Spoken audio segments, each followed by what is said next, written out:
President Akufo Addo says Mr Nelson Mandela was the greatest African of all. The late freedom fighter, who was the first black president of South Africa, led the liberation of the Rainbow Nation from apartheid rule. Delivering the centenary lecture in Accra of the anti-apartheid revolutionary, President Akufo Addo said Mr Mandela's foreign policy, which emphasized human rights and democracy and recognized that his country's destiny lies with Africa, dovetailed into the Ghana Beyond Aid agenda. Mr Nelson Holikaka Mandela, better known in the Rainbow Nation as Madiba, was a South African anti-apartheid revolutionary, political leader and philanthropist who served as president from 1994 to 1999. Mr Mandela is linked to the celebrated Rivonia trial. In 1964, Mr Mandela and his colleagues, known as the Rivonia 10, were sent to prison and was released 27 years later to become the first president after apartheid rule. The lecture, organized by South Africa's High Commission in Ghana, was to mark the centenary of the birth of Mr Nelson Mandela and to commemorate his lifetime achievements. South African President Mr Cyril Ramaphosa requested of President Akufo Addo to deliver the centenary lecture, and so Ghana is the only country apart from South Africa hosting an event marking 100 years of the man Nelson Mandela. South African Minister for International Cooperation Dr. Lindwe Sisulu said Madiba's peaceful legacy lives on.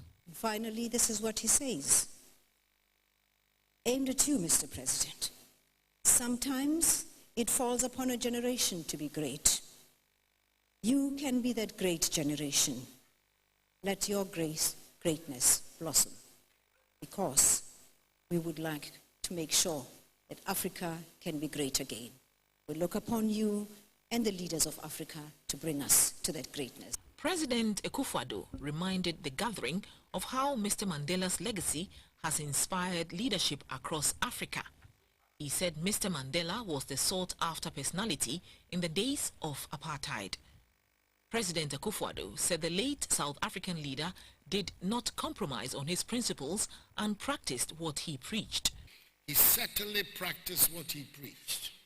And for years, he was the first to arrive at the office in Shell House, the ANC headquarters in downtown Johannesburg.